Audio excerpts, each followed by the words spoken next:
We're out at the Kingdom at TaylorMade headquarters with Matt Bovee, Product Creation Director. That means you have your hands all over these, the P-Series irons, brand new iteration of this model. I wanted to ask you about this because there's some big changes. What was the impetus with these irons? What did you want to improve on from the last version?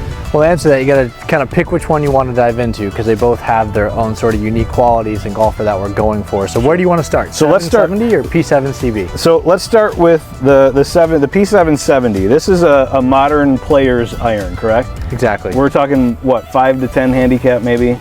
Yeah, we kind of labeled 0 to 10. We do 10. have obviously tour players playing combo sets for this. We have scratch golfers that might just be a little bit older in our company that play this.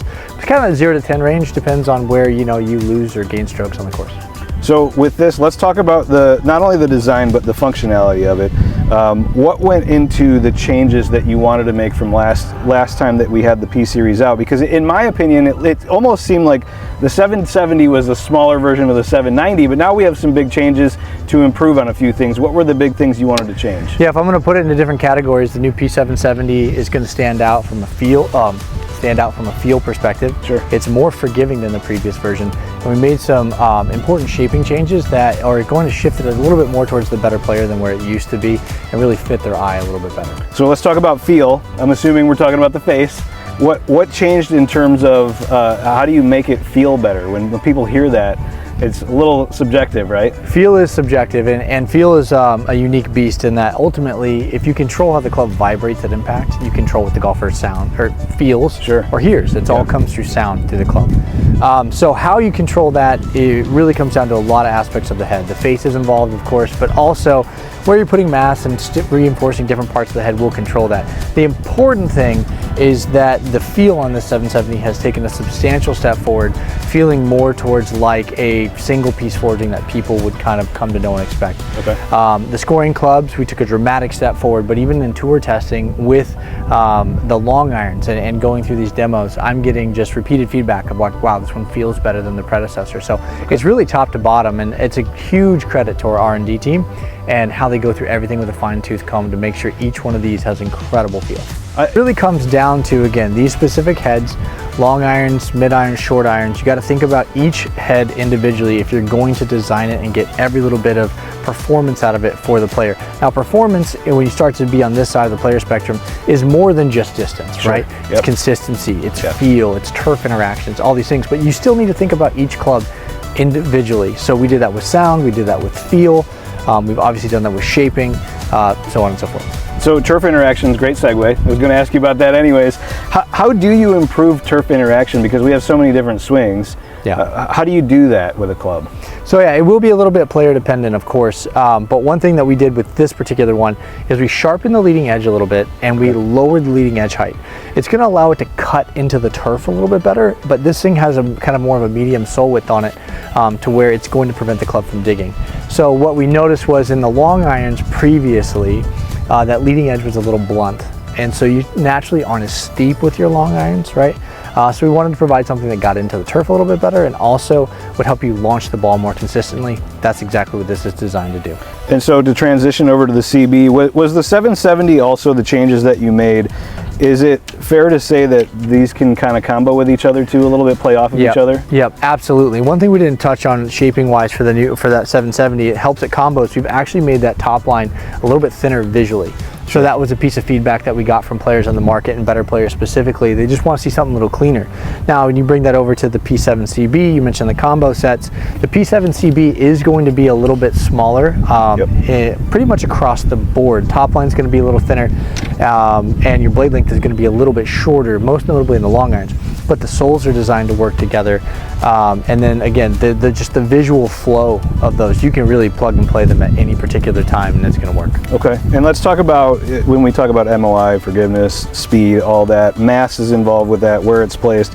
What are the differences in mass in these two clubs? Obviously, I can see a little bit right here. Mm-hmm. What are the differences between the CB and the 770? So the 770 is going to be more forgiving than the P7CB. Sure. It's a slightly longer blade length in the long irons. That's going to help, but also the things we're able to do with that mass, you can have more to play with than you do with, say, a P7CB. Sure. However, we've made a lot of steps forward on this P7CB we made some changes to our forging process to make this incredibly forgiving for its head shape. So we can get into that a little bit as I talk through the forging process, but 5 individual steps.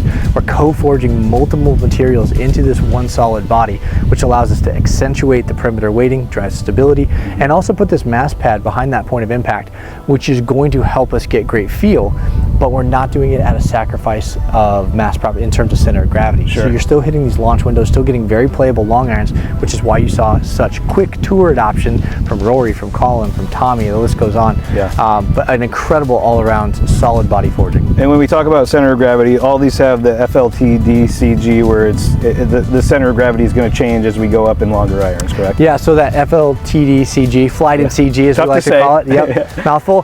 That's going to be most prominent on between these two on the P770. Okay. So again, we can move mass around more easily in this type of iron design, but that's going to have your lowest center of gravity and your longest iron.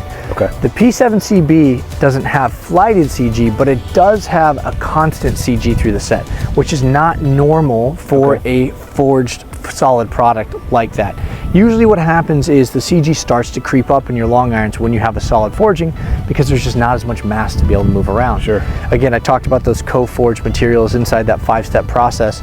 What it allows us to do is keep that CG down in the club head in the long irons, which is going to make them easier to launch. You're going to be more consistent, and you're going to find more success. Just an easier to play long iron that still feels great, and you can flight.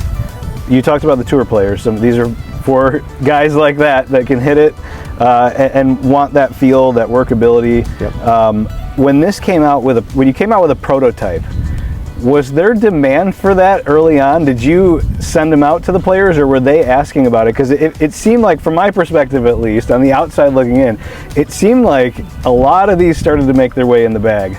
It's kind of, it started with Rory and doing some testing actually here, just right over there. Yeah. That was late March, and that test session went incredible. It took about 4 swings before he was like sold in the bag, and he was going head to head with his former P760 in the 4-iron. Okay. After he started playing it, because he's not somebody who makes changes to his irons very often, not readily. Yeah. Then we started getting people asking.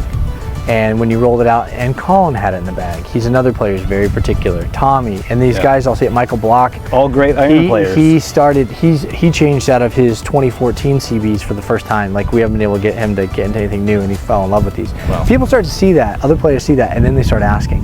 But we kind of had, we were holding it closer to the chest in the prototype phase, and it was only with our contracted athletes. But yeah, I was getting texts all the time. What about this guy? What about that guy? Yeah. So it's been a lot of fun. So when Rory did make the change, what was the feedback that you got from him? Why did he make the change? Ultimately, he didn't sacrifice on feel. He didn't sacrifice on carry distance. He got just as good as spin numbers for him, if not slightly better, but he saw a higher launch window. So he was getting a little bit higher peak height, which means it's going to come down steeper, and at the same spin rates, he's going to have just as much stopping power. He can also work the ball, manipulate it more. Yep. So those are really the things that check the box for him. Tommy Fleetwood was the exact same. We did 3-iron head-to-head testing. That was at the RBC. He's again against the 760, slightly higher peak height, doesn't balloon, still just like that nice boring trajectory, but it's got spin.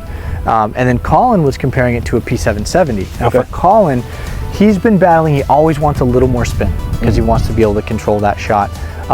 So he was getting a trajectory he was happy with, and he was adding in a little bit more spin than his prior P770. So for him, it was a different want, but he fell in love all the same. And again, no joke, all 3 of those players, 5 swings or less. I've never experienced something like that. Wow, that's a true testament, right? When you say it's tour validated, tour whatever, if those guys love it, if they're making the change, it's obvious feedback that you want.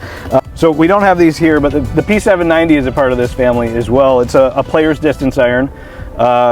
Within the lineup, it's going to be max speed, max forgiveness within these clubs, right? That's exactly right. P790 is the player's distance club. Okay. I think that we've continued to showcase that that particular product just has something special about it. But if you want distance and forgiveness in a player's inspired package, P790 absolutely has to be at the top of your list when you go get fit. Hollow body design as well. What does that do for just for everything, for the player, for impact, for feel, for sound. Why did you choose that? And I know that's not necessarily new, but how does that impact the iron? So for P790, it is a hollow body construction, and what that allows us to do is just get really specific with where we're placing mass inside the club head. We've sped up that club face a little bit to be able to give you some extra pop, and then that speed foam inside the club head damps out those vibrations so it still feels incredible even though you're getting all that performance. Yeah. Awesome new stuff from the P Series. We're out here at the Kingdom with Matt Bovee, a guy who's seen it all. The Tour Pros validated these clubs. Awesome stuff from TaylorMade.